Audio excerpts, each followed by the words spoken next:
Մարդիկ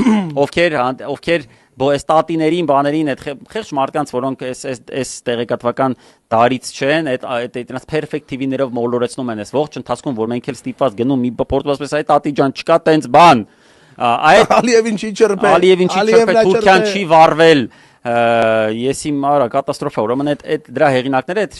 Շավարշ եւ Ստելա Սարուխանյաններն են, իրանց ընտանիքն է, այնտեղ իրանք գիտեք ինչ family business է, այսպես ասած, էլի։ Մեկը ձայնն է, Ստելա Սարուխանյանը, որ հիմա Աննա Հակոբյանի օգնականն է։ Այդ Շավարշը դրա կազմակերպիչն է այդ վիդեոները նկարում։ Մերը ես ինչ անում, հերը ուրիշ բան անում, մի խոսքով ընտանիքով նստած են կեղծ տեղեկություններ տարածելու, այդ viewer-ի վրա փող աշխատելու, նաեւ պետ պատվեր ստանալու եւ այդ, այսինքն գլոբալ իրանց բիզնեսը դա է։ Հետո այնքան մտերմացան արդեն Նիկոլենց հետ, որ Ստելան դառավ Աննայի օգնականը, թե հիմնադրամի գծով օգնական չգիտեմ որ գծով, բայց այդ կրթվել է նորաձև են որ նայեք, այտենց ներկած բլանդինկա կա մի հատ այտենց,